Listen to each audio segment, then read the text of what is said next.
Hello guys, here is a Windsor and Browne home 52-inch ceiling fan. Let's take a look at the information tag.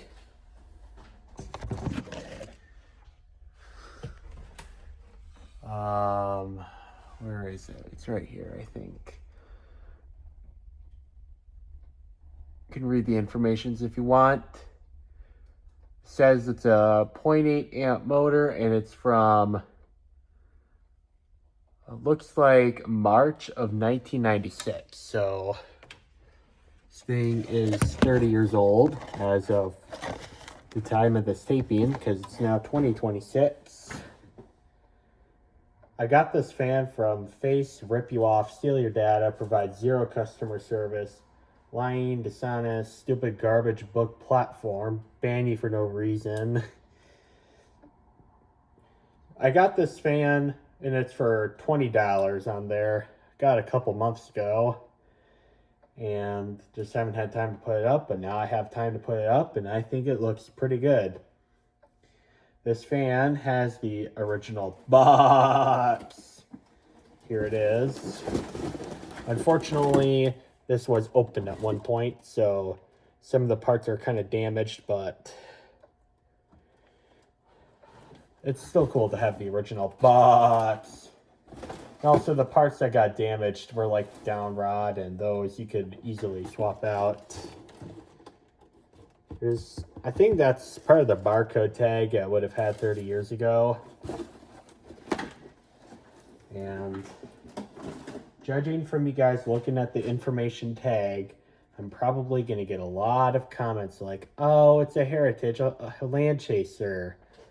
This is more or less a Herritage Lanchester, yes, but with different blades. From what I understand, this fan right here was basically a Target version of Herritage.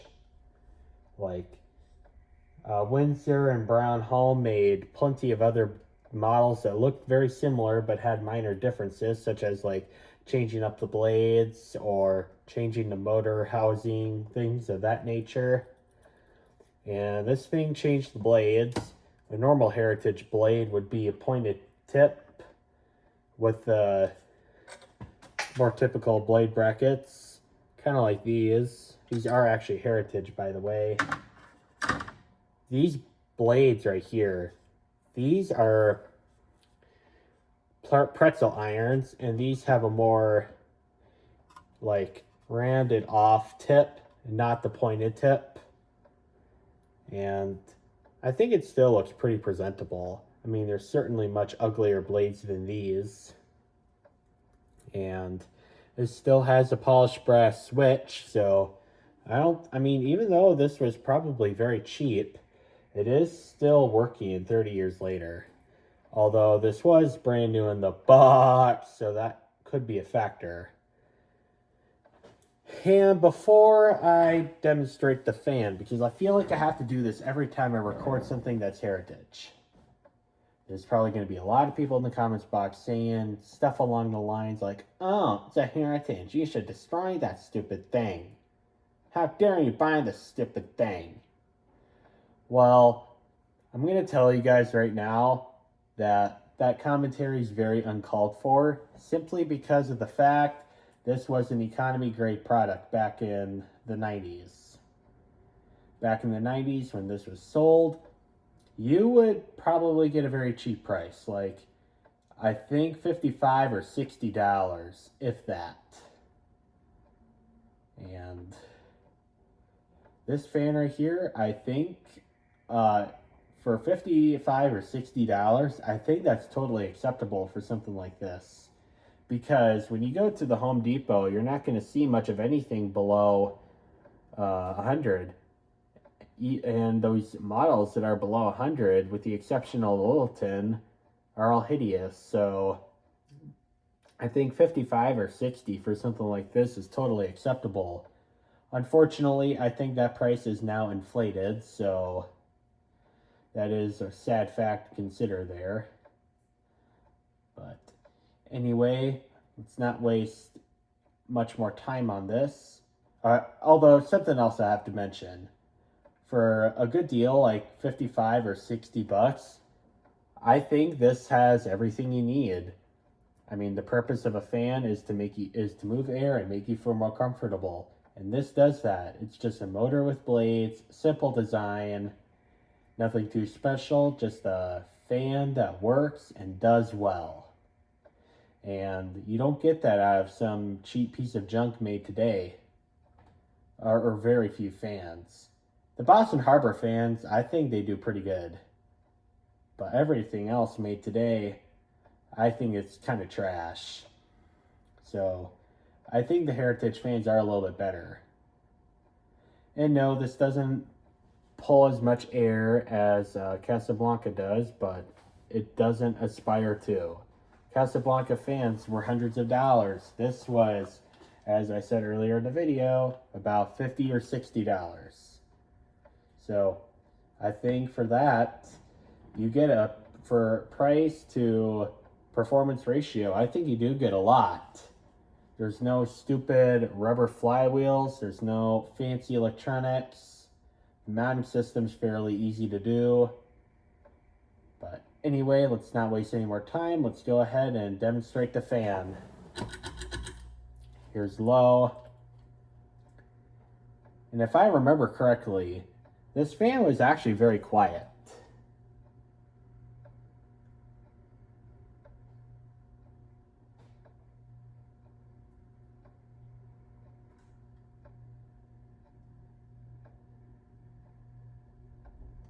This has a little bit of a hum, but I still don't think that constitutes to putting a flywheel in a fan that's going to break.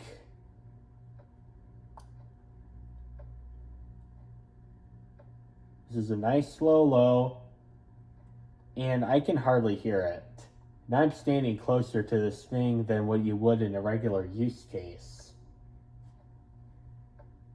It is pushing out a little bit of air, but you barely even feel it. Which I think is good. I like a slow low, and this has that. It's a nice slow low, and yeah, I find this to be perfectly acceptable. And I'm pretty sure the anemometer is not going to work.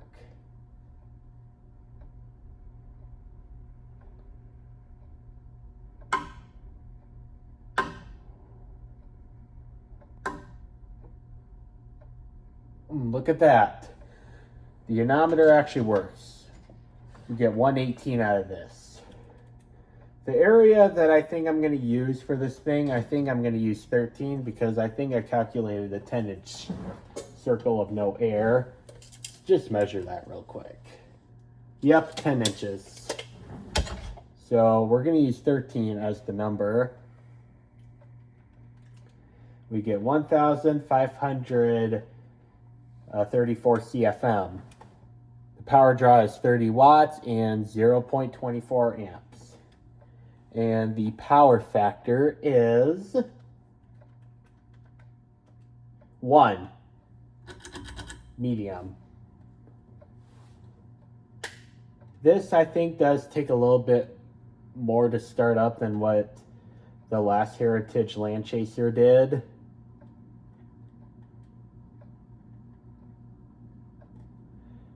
But I don't think the capacitor is going bad on this thing. Although capacitor is one of those components that can fail in storage. Same thing with the bearings, but I don't hear the bearings very much.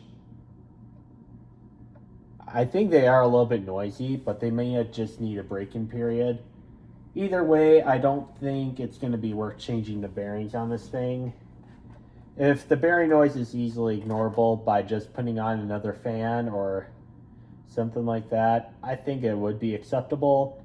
If it's like stiff or if it makes a very annoying grinding sound that even one of my louder fans like my Robbins and Meyer 16-inch can't outsound, it would definitely be worth changing the bearings. But I think this is acceptable.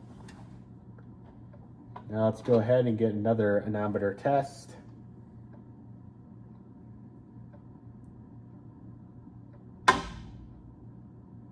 Go with 256.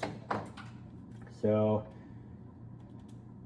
256 times 13 is 3,328 CFM. Power is 46 watts and 0.37 amps. And the power factor is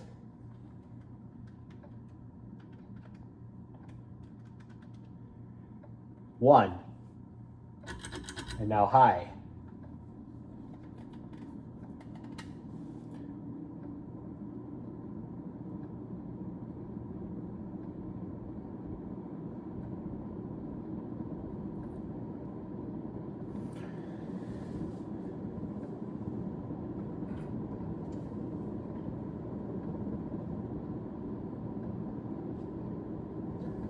Now let's see what the CFM is, or the feet per minute rather.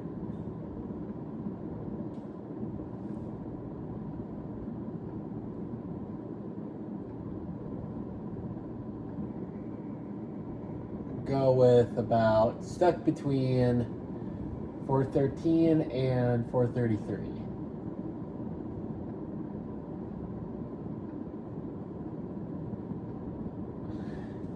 This anemometer is being a pain again. It's giving me very inaccurate readings.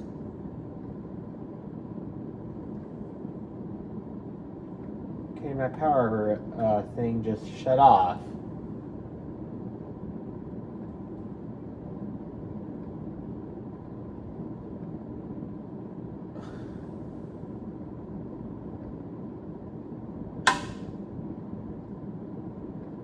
Go 433.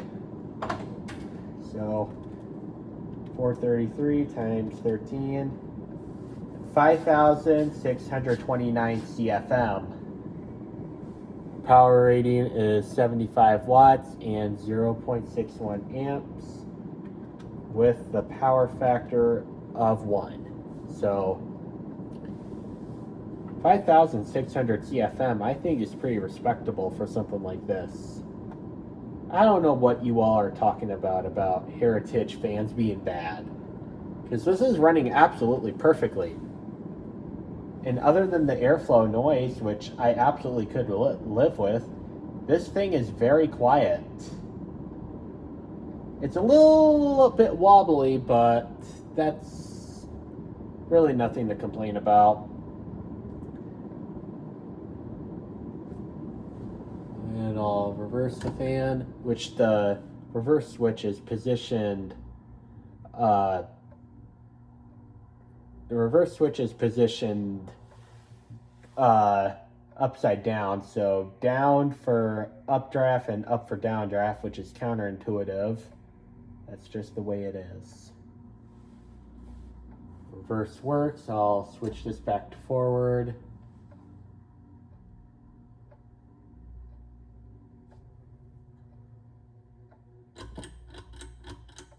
And now off. Well, there you have it. My 1996 Windsor and Browne home / Herritage Lanchester ceiling fan. Thank you. Have a nice day.